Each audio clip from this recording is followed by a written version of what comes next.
É uma alegria muito grande nós interrompermos esta série, né, que nós começamos a semana passada. Iniciamos uma série de sermões chamada Aprendendo a Orar com Jesus. E aí, durante a semana, eu soube pelo Jefferson, que é o diretor da capelania hospitalar aqui de Prudente, que a missionária Eleni estaria aqui. Então foi rápida a resposta, não foi, Jefferson? Da oferta que foi dada. Desejam ter a Eleni? Eu disse, na hora, vamos ter a Eleni, que é uma alegria muito grande. A Eleni tem trabalhado por 25 anos como... 20? 32. Então a biografia sua que eu peguei na internet estava atrasada.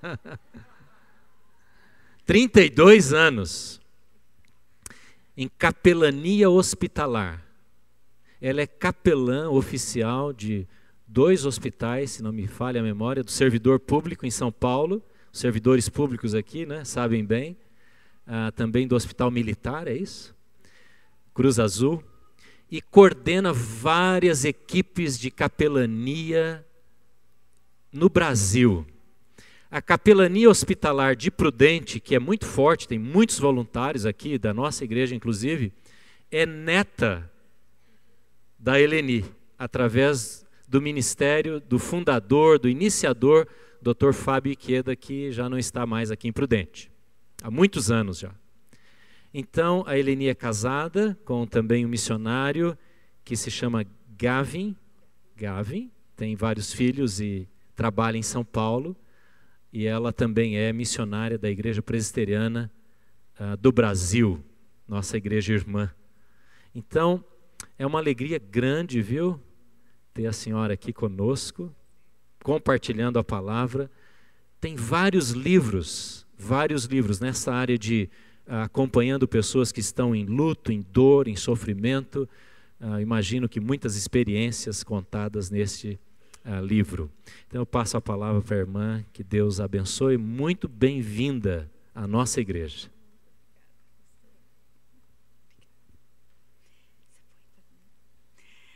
Boa noite, irmãos e irmãs. Tenho muita alegria em estar aqui com vocês. Tenho muita satisfação em estar tendo essa oportunidade de falar na sua igreja e trago o abraço do Supremo Concílio também da Igreja Presbiteriana do Brasil, do qual eu sou missionária capelã, trabalhando nos hospitais, como o pastor falou, e vendo os hospitais como campos missionários. Você já pensou em um hospital como um campo missionário? Eu soube que essa igreja é missionária. E isso me deixou mais alegre ainda. Mas eu quero contar um pouquinho da minha história primeiro. Eu, mesmo sendo filha, neta, bisneta de crentes, de pastores, meu tio-avô era pastor da Catedral Presbiteriana do Rio de Janeiro. Meu marido é pastor também. Mas eu vim aceitar Cristo como Salvador aos 13 anos, na Palavra da Vida, no acampamento bíblico Palavra da Vida. E de imediato eu senti o chamado de Deus para ser missionária. Mas talvez você também tenha um pouquinho da visão sobre campo missionário que na época eu tinha. Eu imaginava assim o missionário como aquele que vai para um lugar muito distante. Quanto mais distante, mais crente ele é, mais fé ele tem.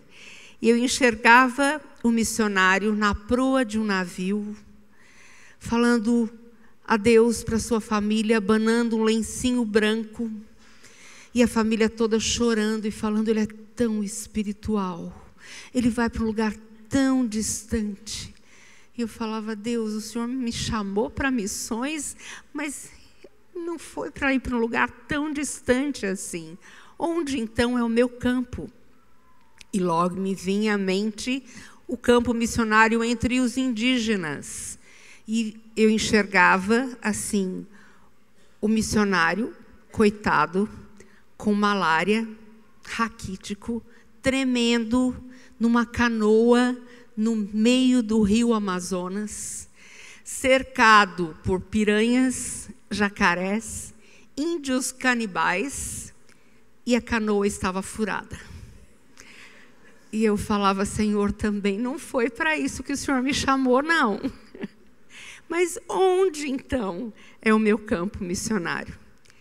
E eu descobri que os hospitais são também campos missionários, que estão próximos à nossa casa, à nossa igreja, dentro do nosso próprio bairro, e muitas vezes nós não enxergamos este campo, onde pessoas fragilizadas, pessoas que estão sofrendo muito fisicamente, mas principalmente emocionalmente e espiritualmente, que estão na horizontal e olhando para cima, talvez pela primeira vez na vida, e questionando: Deus, o Senhor existe?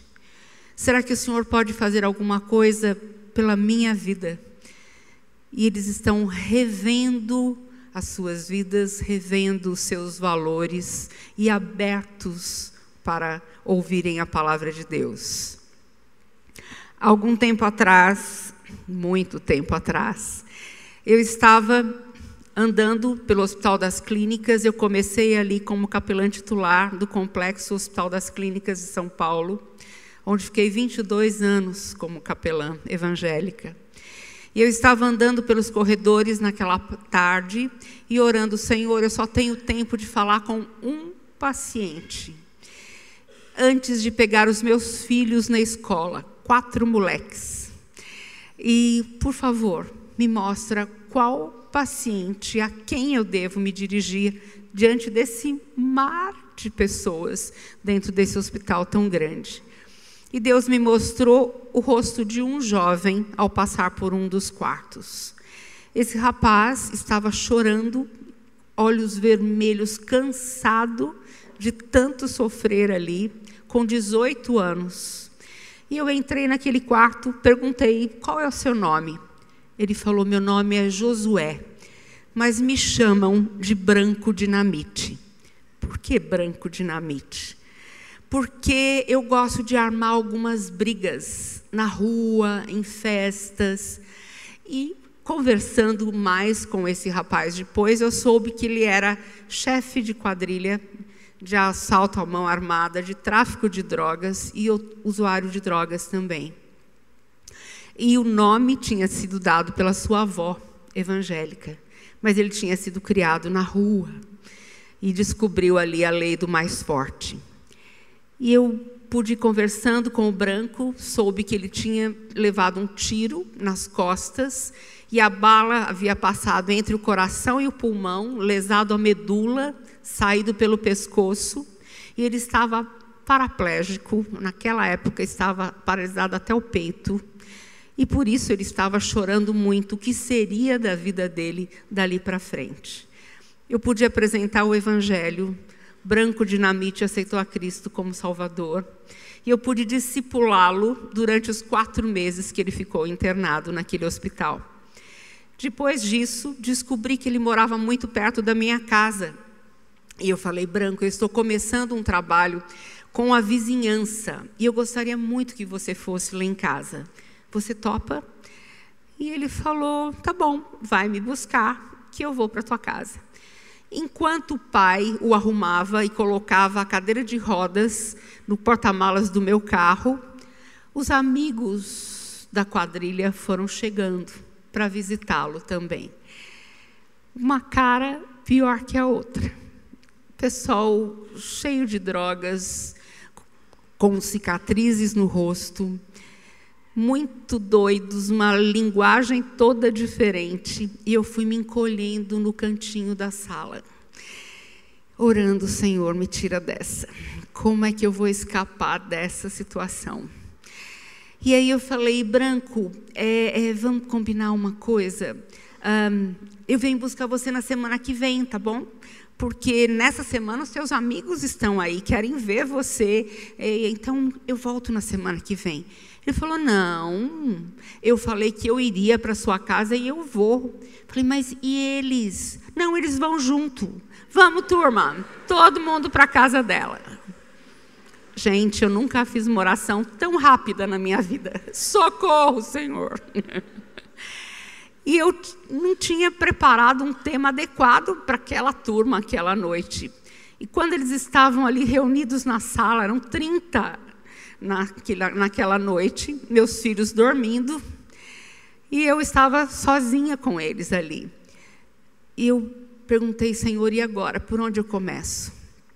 Quando eu peguei uma Bíblia na mão, eles começaram a dar risada. Falaram, piada, né?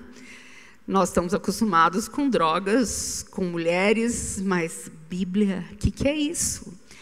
E daí eu falei, sabe de uma coisa, gente? Quem vai falar para vocês hoje é o chefe de vocês, é o branco. E naquela linguagem de malandro, ele traduziu toda a mensagem do Evangelho e contou o que Cristo havia feito na vida dele, lá naquele hospital. Eles que estavam de boca aberta, ficaram de queixo caído. Mas começou naquela noite uma reunião lá em casa, que durou muito tempo. E foi muito interessante, porque eles falaram assim, puxa, quantas vezes nós pensamos em entrar na sua casa para roubar. E agora nós estamos entrando pela porta da frente. Que coisa boa. Eu não tive mais um problema de trancar as portas, porque todos sabiam abrir portas, né? Não tinha problema. Mas aquela reunião semanal, e daí eles começaram a fazer parte da família, durou muitos anos. E hoje, muitos deles são pastores, são líderes em várias igrejas, de várias denominações, através de uma história que começou num leito de hospital. Quando eu lia Atos 1:8, na minha conversão tão recente, eu sempre lia assim, e recebereis poder ao descer sobre vós o Espírito Santo, e sereis minhas testemunhas nos confins da terra.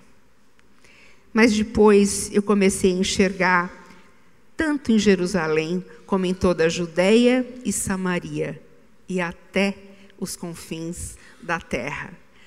Quando Deus nos salva através da pessoa de Cristo, seu Filho, nós somos colocados automaticamente como seus missionários. Mas nós precisamos ter a visão aberta para isso, porque Ele quer nos usar para salvar vidas, e salvar vidas para sempre. E eu quero contar para vocês um pouquinho hoje sobre esses hospitais como campos missionários. Para onde eu dirijo isso, eu preciso descobrir. Para cá. Não está mudando. Por favor, você muda para mim. Aí. Compaixão é o motivo da missão. Como é lindo a gente ler os evangelhos, que Jesus andava entre o povo. Ele sentia a dor do povo, ele via as necessidades e ele caminhava entre o povo, cuidando deles, com o coração cheio de compaixão. E é isso que tem que nos mover, porque não pode ser uma obrigação, não pode ser mais uma atividade da igreja, mas tem que ser o amor de Cristo em nossos corações que nos leva a essa missão. Os hospitais são portas grandes e abertas para o Evangelho. Existem muitos adversários, como sempre. Não está mudando? Você quer me ajudar? Ótimo, obrigada. E pode mudar, por favor. Um versículo que tem marcado a minha vida. Bendito seja o Deus e Pai de nosso Senhor Jesus Cristo, o Deus de misericórdias e Pai de toda consolação, porque é Ele que nos consola em todas as nossas angústias, as nossas tribulações, não para que nós nos sintamos confortados, acomodados e nos sintamos bem, mas Ele nos conforta para quê? Com a finalidade de que possamos confortar pessoas que passam por qualquer tipo de adversidade. Eu não creio em algumas pregações feitas por algumas igrejas que dizem que se você crê em Cristo, você não terá mais problemas, não passará mais por tribulações, não terá mais doenças. Jesus falou: no mundo tereis aflições, mas tende bom ânimo, eu venci o mundo. E quando Ele não nos permite passar por tribulações, por doenças, por perdas, Ele nos consola. Nós o conhecemos mais de perto. Conhecemos o Deus de toda consolação. E nesta consolação, quando nós vamos nos aproximar de pessoas que estão sofrendo qualquer tipo de angústia, é Ele quem é glorificado, porque nós vamos estar contando para essa pessoa quem é o Senhor e o que Ele pode fazer na vida daquela pessoa, porque nós experimentamos esse consolo do Senhor. Capelania hospitalar, o nosso slogan é medicando a alma com competência e coração. Muitas vezes a gente chega num lugar e fala assim: eu sinto que eu devo entrar e falar alguma coisa. Isso não é fazer um trabalho com excelência no ministério que glorifique o Senhor. É preciso preparo, é preciso competência para fazer a obra do Senhor de maneira adequada, de maneira que glorifique o Senhor. Primeira coisa, o problema do sofrimento. Como nós temos que reinterpretar a palavra de Deus quando nós ouvimos essas falas de curas milagrosas, rápidas e que não combinam com a palavra de Deus. Nós vemos a pessoa de Jó, e foi muito bom abrir o boletim hoje e encontrar aqui uma meditação sobre Jó, um homem que sofreu tanto, mas que pôde conversar com Deus no meio do seu sofrimento, pôde ser consolado em parte quando os amigos ficaram de boca fechada. E nós podemos aprender muito como não consolar em situações assim e como aprender a consolar com o Senhor Jesus. Quero mostrar para vocês que a gente começa, quando a gente entra num campo missionário novo, a gente precisa conhecer esse campo. E esse daqui é o Hospital do Servidor Público do Estado de São Paulo. São 1.850 leitos, 10 mil funcionários. E por esse hospital passam 3 milhões de pessoas por ano. Destes, 60% são idosos. Vejam que número enorme de pessoas. Pessoas que estão abertas ao Evangelho. As leis do país nos garantem a entrada nos hospitais para confortar, para desenvolver um ministério de evangelização e de apoio a esses pacientes, aos cuidadores e aos profissionais da saúde nos hospitais. Assistência religiosa ou capelania torna-se um instrumento potencialmente enriquecedor da humanização hospitalar. Nós estamos cansados de saber e de sentir na pele, muitas vezes, que hospitais são lugares frios, distantes, onde você se sente muitas vezes sozinho. E quando você chega à diretoria do hospital e fala: eu vim aqui, através da capelania hospitalar, para ajudar a mudar o ambiente desse hospital, trazendo humanização ao atendimento, de imediato você é ouvido, porque essa é a meta do Ministério da Saúde no Brasil. Então, nós sempre entramos na linguagem do administrador, do diretor e na política em geral. Vejam as outras leis no estado de São Paulo também. A necessidade livra os que estão a um passo da morte e salvai alguns, arrebatando-os do fogo. É impressionante como Deus nos leva a pessoas certas na hora certa. Me lembro de um dia estar ali no Emílio Ribas, como capelã, e estar falando com um dos pacientes, e o paciente não estava nem dando atenção porque eu estava falando. Mas o paciente ao lado, que aparentemente estava dormindo, com a cabeça coberta, quando eu fiz o apelo, este paciente não quis nada, mas este daqui falou assim: eu sou pai de santo, mas eu ouvi a mensagem que você apresentou e eu quero receber esse Jesus como meu Salvador. A gente nunca sabe. As pessoas que estão ali num leito de hospital, o que existe dentro do coração delas, mas a gente sabe que o Evangelho é o poder de Deus e ele transforma, alcança qualquer pessoa que nele crê, para a honra e glória dele mesmo. A enfermidade não atinge só o físico. Quantas vezes você mesmo, quando ficou enfermo, ouviu alguém muito chegado enfermo fazer perguntas: por que eu? Por que agora? Por que comigo? O que eu fiz para merecer tudo isso? São pessoas que estão em meio à dor, olhando para Deus e falando: Deus, eu não entendi nada. Por que o Senhor permitiu isso acontecer na minha vida? Estão procurando respostas. As crianças também passam pelos hospitais e os pais são fortemente abalados, chacoalhados em meio a tudo isso. Os idosos, os profissionais da saúde. A fé sadia fortalece e renova a esperança. Pesquisas científicas no mundo inteiro têm provado que pessoas que têm fé em Deus, uma fé bem equilibrada, justificada pela palavra, essas pessoas têm maior imunidade orgânica.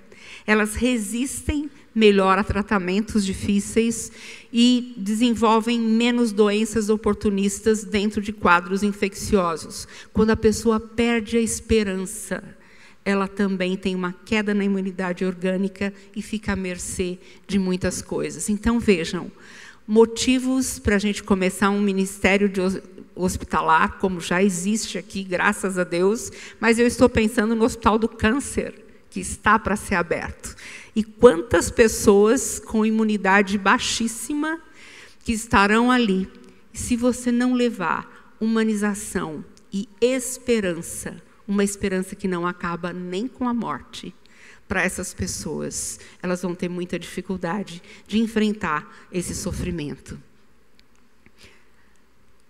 Capelania hospitalar é um projeto no coração de Deus. Estive enfermo e me visitaste.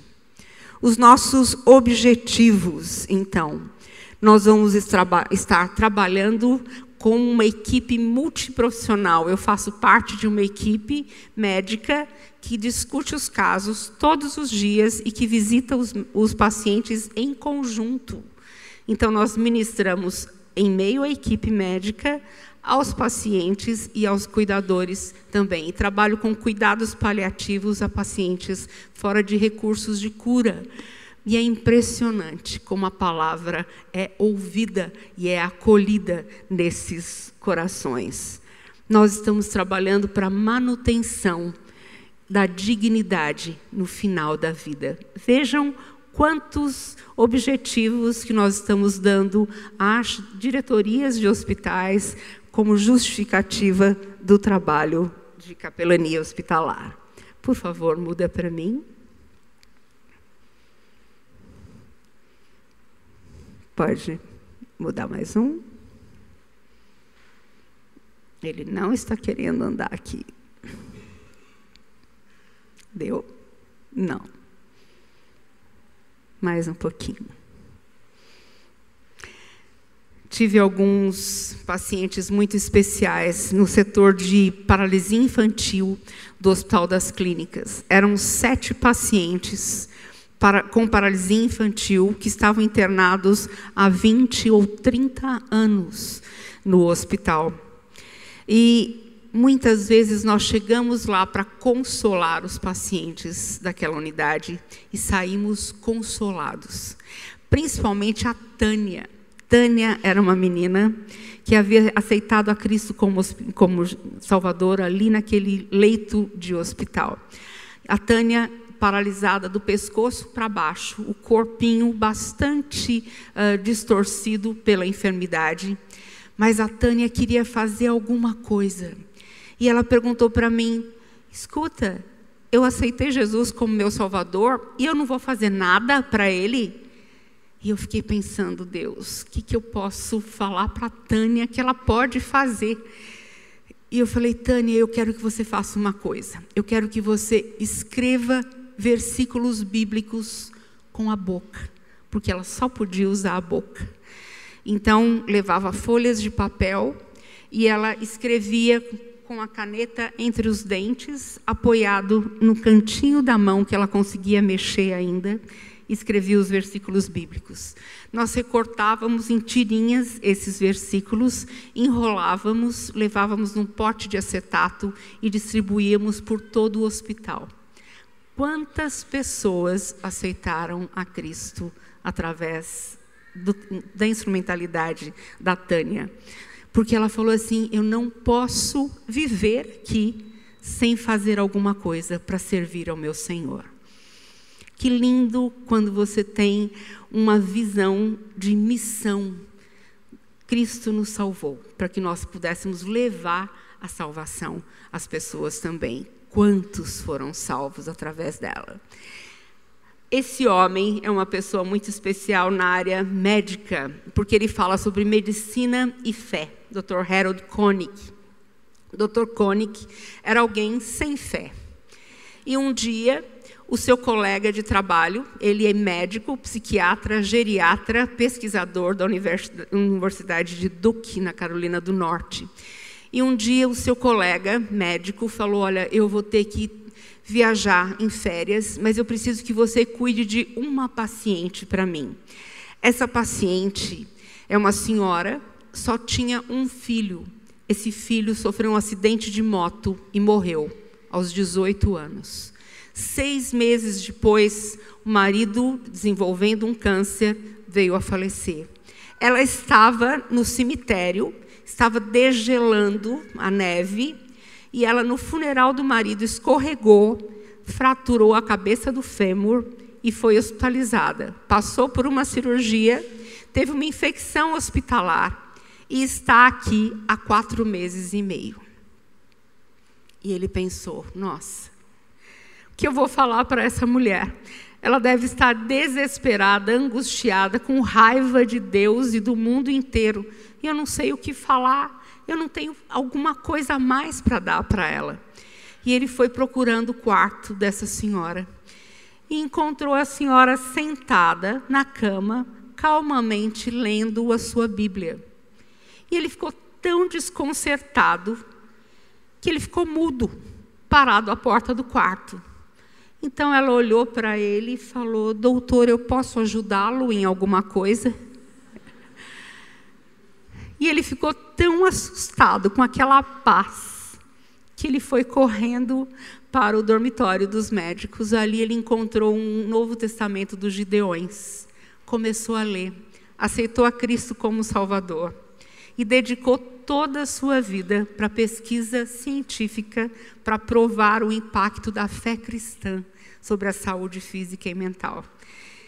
É muito lindo. Quando eu dou aula nas faculdades de medicina, eu uso muito as pesquisas dele, porque médico tem que ver para crer, né? Pesquisa científica fala bastante, mas sobre o impacto da fé cristã. E ele fala que pessoas que têm fé em Deus frequentam regularmente a igreja e cultivam um bom relacionamento com Deus, apresentam muitos resultados na recuperação da sua saúde física e mental. E fala também que a igreja serve como uma família que cuida um do outro, que observa um ao outro e que ajuda a evitar problemas físicos, porque detecta problemas precocemente. É muito interessante, são muito interessantes os livros dele. Quais são os nossos públicos-alvos nesse campo missionário chamado hospital? Os enfermos, os cuidadores, os profissionais da saúde e os estudantes da área da saúde e afins. E percorria Jesus todas as cidades e povoados, ensinando nas sinagogas, pregando o evangelho do reino e curando toda sorte de enfermidades. Vendo ele as multidões, compadeceu-se delas, porque estavam aflitas e exaustas, como ovelhas que não têm pastor. E nós achamos essas pessoas aflitas e exaustas não só entre os pacientes, mas também entre os profissionais da saúde. E por isso o ministério da capelania se estende muito além de um leito de hospital. Damos vários cursos para capacitação, fazemos um treinamento prático nos hospitais, equipamos as igrejas num curso em um sábado para que façam atendimento domiciliar aos pacientes que receberam alta hospitalar. Uma das igrejas lá de São Paulo tem atendido em um ano 750 pessoas que tiveram alta hospitalar. Entram dando cestas básicas, todos os cuidados espirituais, e esse pessoal se reúne na igreja uma vez por mês. Muitos deles se tornaram membros dessa igreja agora, porque se converteram a Cristo. Aqui eu trouxe, não pensei que eu estava vindo para uma igreja presbiteriana independente, porque este homem que está no centro é o coronel Renato Aldarves. Ele é membro da Igreja Presbiteriana Independente, em São Paulo, e é o coordenador de saúde do Hospital da Polícia Militar. E ele tem aberto portas e foi nos dar aulas nos nossos cursos de capelania. E as outras duas são médicas bolivianas, que vieram fazer o curso de capelania também e levaram para o seu país. Aqui um programa de arte, música dentro do hospital. Eu estava vendo o conjunto estar cantando aqui, tocando, e nós temos música dentro dos hospitais durante o dia, em todos os setores. Nós tocamos dentro das UTIs, tocamos dentro dos isolamentos, dentro dos setores psiquiátricos, e temos corais andando pelos corredores. Aqui vários dos professores dos nossos cursos, Dr. Paulo Tsai, Dr. Francisco Lotufo Neto, que é da Catedral Presbiteriana Independente de São Paulo, também é um dos nossos professores, psiquiatra e diretor da psiquiatria do HC, hoje, um dos nossos cursos lá em São Paulo. No primeiro público-alvo, os enfermos, o que eu já falei, esse momento de fragilidade, a busca de Deus. Aqui uma das nossas capelãs cuidando de um paciente à morte, um paciente terminal com o seu filho. Vejam o carinho, a proximidade, a liberdade que nós temos.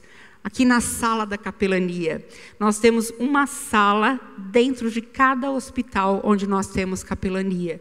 E nós temos capelania em mais de 200 hospitais no Brasil e em 13 países também hoje. E temos toda a liberdade, porque fazemos parte dos profissionais da saúde daquele hospital. Então, somos contados com eles.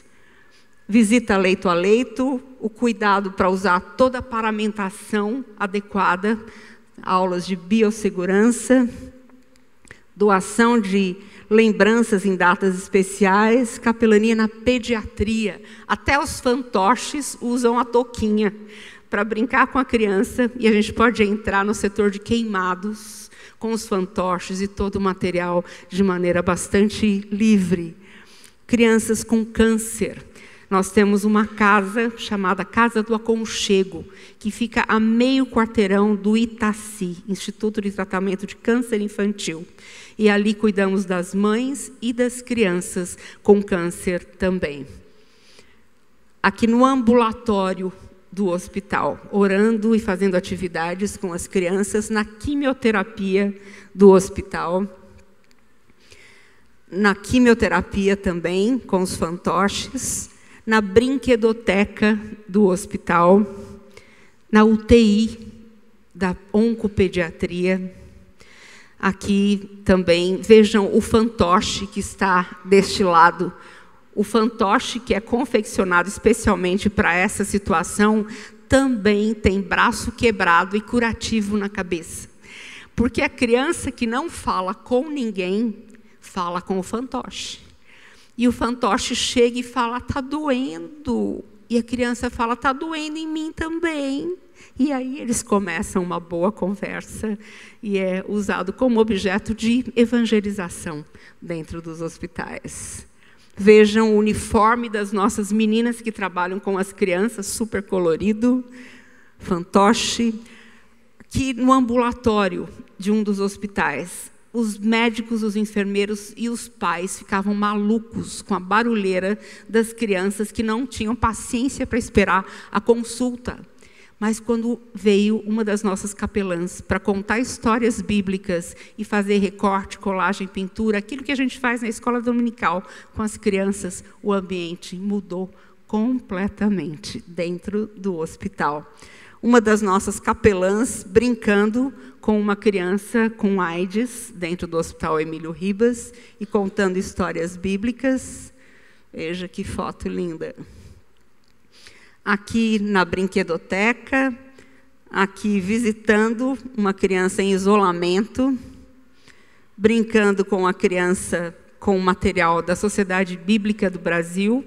Eu faço parte da diretoria nacional, produzo vários livros e livretos para a Sociedade Bíblica do Brasil, e em contrapartida, a Sociedade Bíblica nos doa todo o material que nós precisamos para os hospitais, de 200 hospitais no Brasil.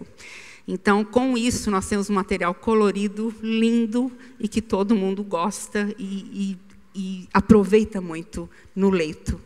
Bíblia, veja a nossa equipe no Dia da Criança, aqui para os filhos dos funcionários dos hospitais, uma atividade especial também.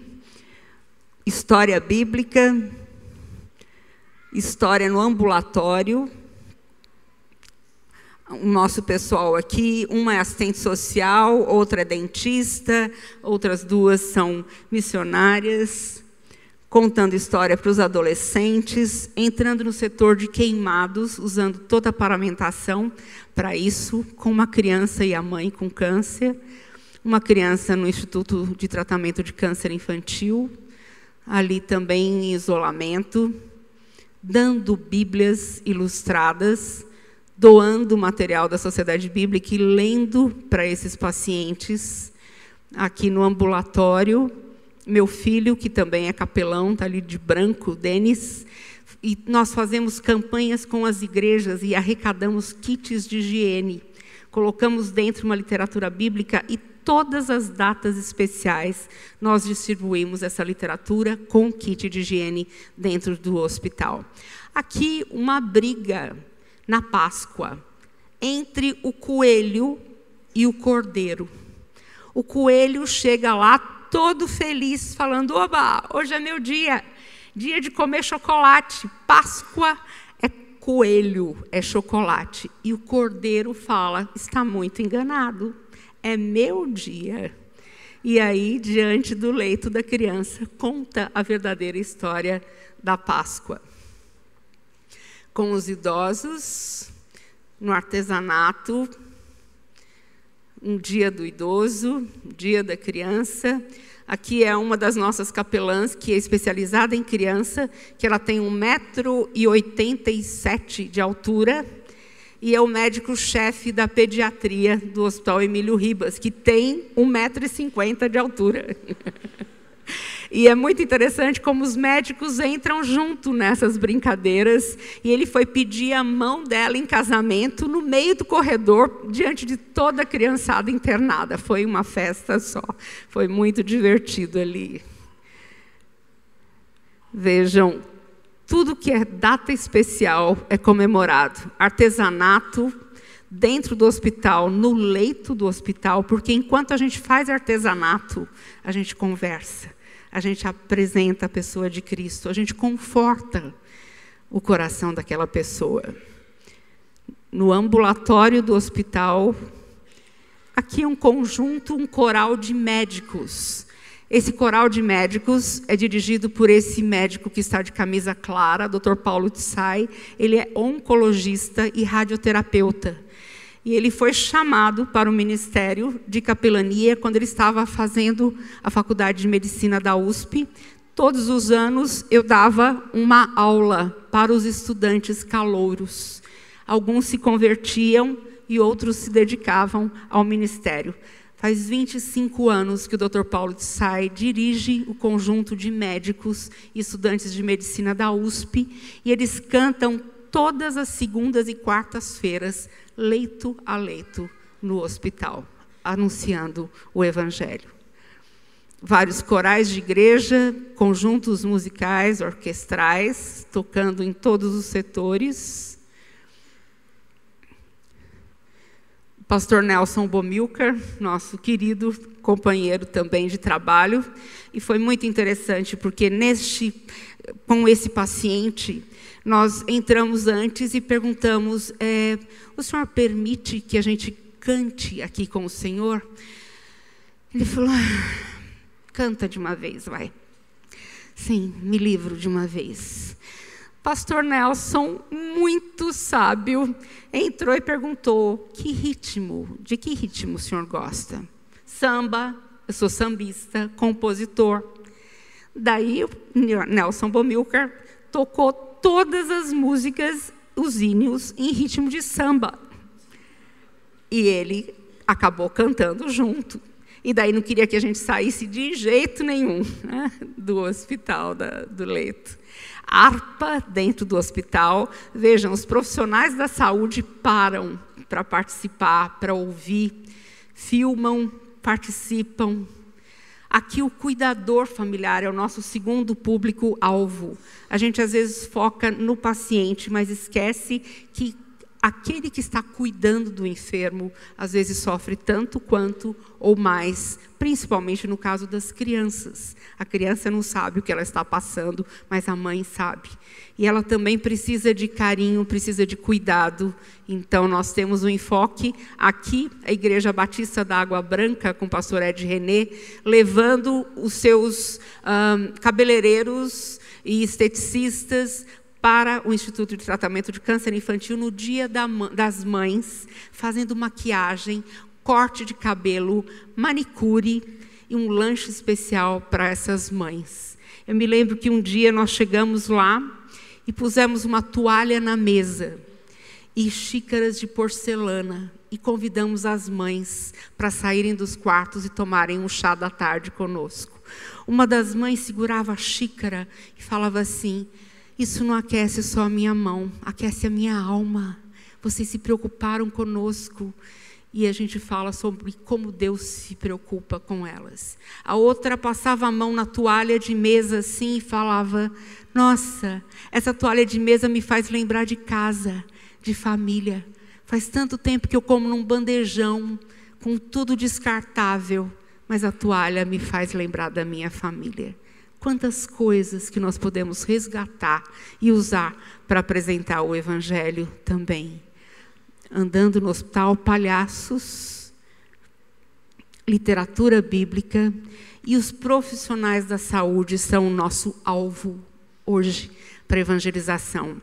A partir do dia que a diretora do Hospital do Servidor Público do Estado entrou na minha sala da capelania, chorando e falando assim, vocês cuidam só dos pacientes, e nós? Nós também precisamos de cuidados, nós temos problemas, é muito difícil enfrentar esse dia a dia nos hospitais. Vocês precisam fazer alguma coisa. Logo em seguida eu fiz um projeto chamado Saúde Espiritual do Profissional da Saúde. Entreguei à diretora, ela aprovou o projeto e começamos a desenvolver várias ações dentro do hospital voltada ao profissional da saúde e ao estudante da área de saúde também. Então, aqui é uma das médicas da nossa equipe de paliativos, ela é uma médica judia e ela é um alvo da minha oração. Trabalhamos juntas quase todos os dias e um dia cheguei na sala dos médicos e ela estava com a bula de uma medicação chamada midazolam aberta. E nós treinamos os médicos oncologistas e várias especialidades em cuidados paliativos. E ela estava comentando com a médica que estava ao lado dela: olha, eu já li e reli essa bula, mas midazolam aqui não é tratamento para culpa. Como é que eu vou tratar a culpa daquela paciente que não consegue morrer porque está cheia de remorsos e culpa? E como foi bom poder ir lá e falar de Cristo para aquela paciente e ela poder partir em paz. Com isso, eu fiz um pôster para um congresso internacional de cuidados paliativos, foi aprovado, nós expusemos o pôster e daí convidei a Sociedade Bíblica do Brasil para levar toda a literatura bíblica e, como eu era participante, pudemos distribuir para todos os profissionais que estavam lá também. Aqui a revista de cuidado paliativo, que nós estamos escrevendo, um novo livro que foi lançado sobre UTIs, que também tem capítulos nossos sobre espiritualidade. Uma outra coisa que estamos fazendo é um seminário Medicina para a Alma. Eu comecei isso no Hospital do Servidor Público do Estado, sem saber o que ia acontecer, porque era uma coisa completamente nova. A superintendência do hospital deu todo o apoio, e nós nos reunimos num grande auditório, mas eu pensei, talvez amanhã não tenha nem 10 pessoas aqui. E o tema era o cuidado espiritual do paciente. Nós tivemos em um dia 600 profissionais da saúde do hospital reunidos ali. E foi muito interessante porque eles ficaram até o fim do evento para o sorteio de Bíblias, porque eles queriam ganhar Bíblias. A Sociedade Bíblica do Brasil também nos doou. E todos eles receberam literatura bíblica aqui, Medicina para a Alma. Vejam a revista da Sociedade Bíblica, momentos com os profissionais da saúde, pelo Ministério da Saúde, dando aula sobre espiritualidade em cuidados paliativos. A nossa equipe de profissionais da saúde com capelães, dia da enfermagem, um cirandeiro à noite para a equipe de enfermagem que se sente abandonada à noite e usando como oportunidade para dar uma literatura bíblica e falar de Cristo, dia do serviço social, doando uma literatura bíblica devocional. Começamos artesanato para os profissionais da saúde no hospital. Um dia por mês, ou 2 dias por mês, em cada hospital. Levamos os kits já recortados, muitas senhoras nos ajudam nisso. E daí os funcionários são convidados a descer para aquela atividade que dura 15 minutos. Durante aquela atividade tem uma palavra e também ela leva uma literatura bíblica. E é usado como um momento de descontração, anti-estresse para o hospital. Vejam o faxineiro fazendo o artesanato junto com o médico, com o diretor do hospital, e todos se confraternizando nesse momento. Culto no hospital, que é bem diferente para pacientes e funcionários, e outro motivo do projeto para profissionais da saúde, um projeto chamado Minutos com Deus, 7 minutos em cada setor, com presença livre. O profissional da saúde daquele setor que quer participar, ele se achega quando o nosso líder chega lá. Preparamos pastores e líderes para estarem divididos em todo o hospital fazendo isso. Em um dos hospitais, só do Servidor Público do Estado, nós temos tido mais ou menos 900 pessoas atendidas, profissionais da saúde, por semana, que participam dos Minutos com Deus. Esse pastor aqui, que está nessa ponta, começou a fazer a devocional com os médicos do centro cirúrgico. Só que 7 minutos era muito pouco para eles. Eles tinham muitas perguntas. Então, eles combinaram de toda quinta-feira, em vez de entrar às 7 da manhã, entrar às 6h30, para ter meia hora de devocional com o pastor. Vejam a fome de Deus. Profissionais não cristãos com fome de Deus. Aqui em outros setores do hospital, formamos um coral de funcionários que cantam andando pelos hospitais, os funcionários do MOP, da faxina do hospital, e eles se sentiram muito valorizados, são evangelizados através dos hinos que ensaiamos, e eles evangelizam cantando também.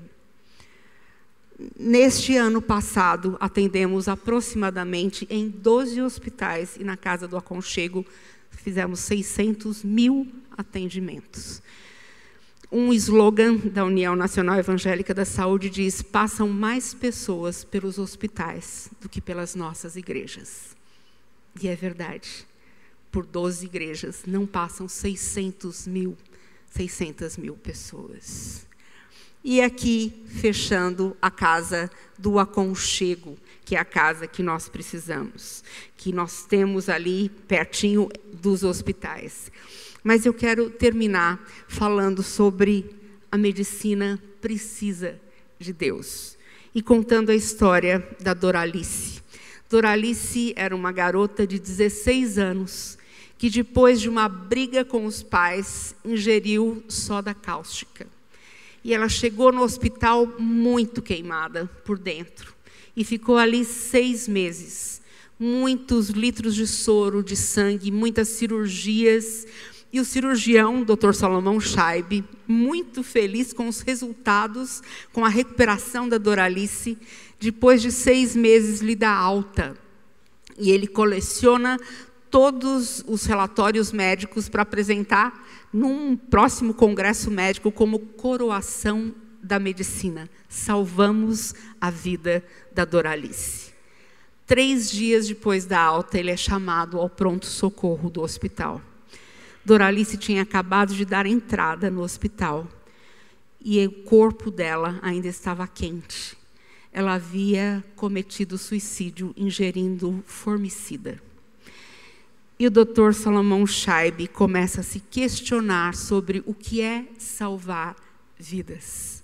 E ele fala assim: perdão, Doralice, na verdade eu estava cego.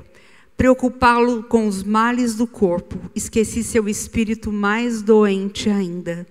É o eterno engano dos cirurgiões, que palpam tumores e não se lembram que há um coração oculto, vibrando em ânsias, sonhos e sofrimento. Em sua breve existência, na inexperiência da sua imaturidade, veio ensinar a homens velhos e calejados que é impossível curar o corpo sem lancetar os abscessos da alma. Salvar vidas é mais do que salvar corpos. É dar razão para viver. É dar uma esperança que vá além da morte, que dê vida e vida eterna. E tudo isso só é possível através da pessoa de Jesus como Salvador. Nós somos missionários. Nós somos vasos usados para o Senhor, para a glória do Senhor. E Ele nos capacita para levarmos a sua salvação a pessoas fragilizadas que estão não só nos hospitais, mas estão na sua vizinhança. Talvez o seu vizinho, o seu familiar, o seu colega de trabalho, o seu colega da escola, aquele que anda junto com você e que talvez você nunca tenha pensado nele como um alvo a ser evangelizado, a conhecer o amor de Deus na pessoa de Cristo. Que o Senhor nos leve a meditar na palavra do Senhor e usar essa palavra para que ela seja aplicada nos nossos corações, gerando a compaixão de Cristo em nós, para que nós possamos, consolados, animados, fortalecidos pelo Senhor, levar vida, levar esperança, levar humanização aos hospitais e a todos os lugares onde o Senhor quiser nos colocar. Deus abençoe a vida de cada um de vocês.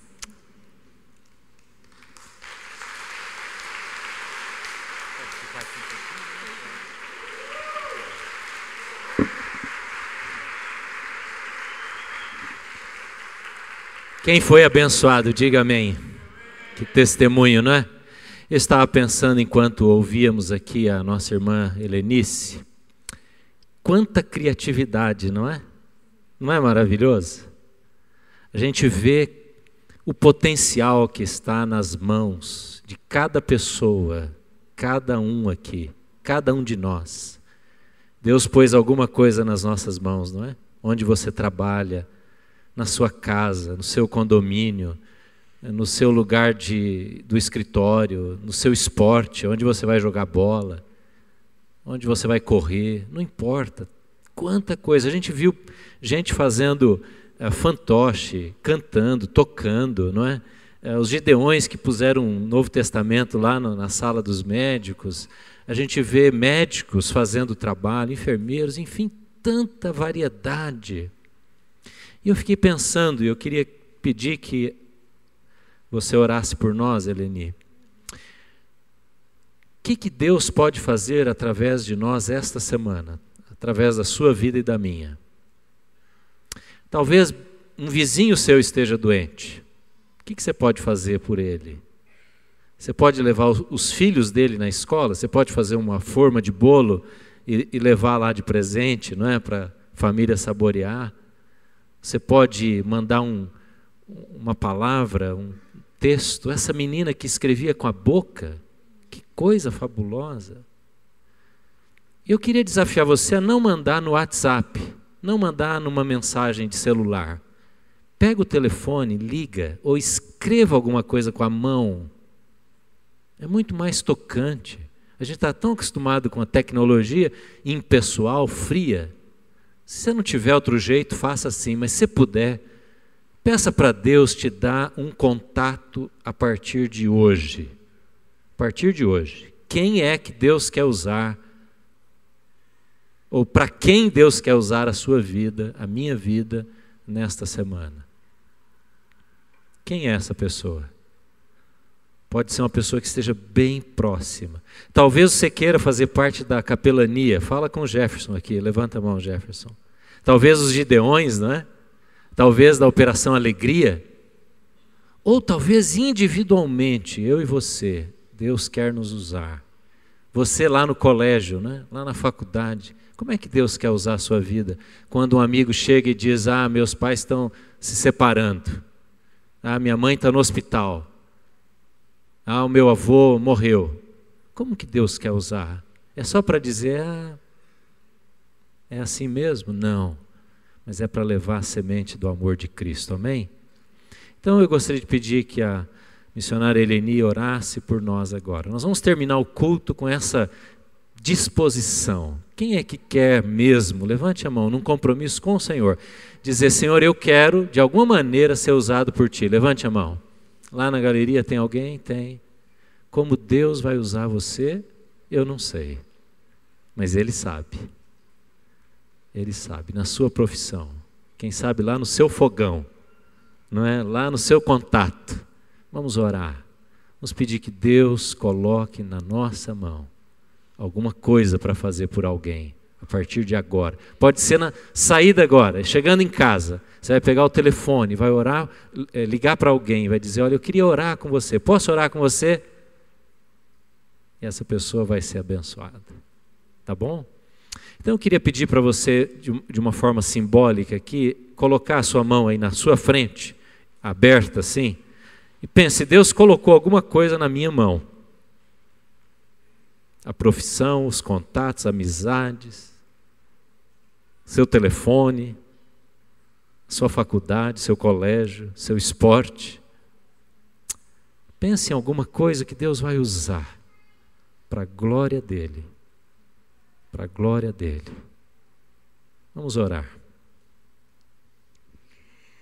Senhor, nós somos tão pequenos, pecadores, estávamos andando desgarrados como ovelhas sem pastor.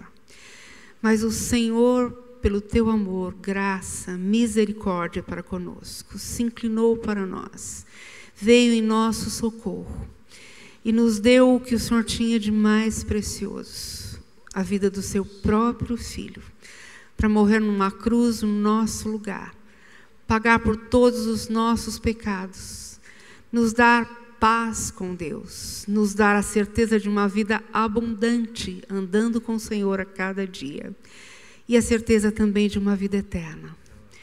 Pai, muito obrigada por esse presente maravilhoso, mas lembra-nos que este presente não foi dado para que ficássemos com ele para nós mesmos, mas que fôssemos usados pelo Senhor, pelo Teu Espírito, pedindo que o Senhor abra os olhos do nosso coração e coloque em nós a compaixão de Cristo, para que possamos ver as pessoas como o Senhor as vê, e que o Senhor também nos impulsione na direção dessas pessoas que estão vazias, que estão caminhando para o inferno, porque não conhecem o Senhor que nós conhecemos.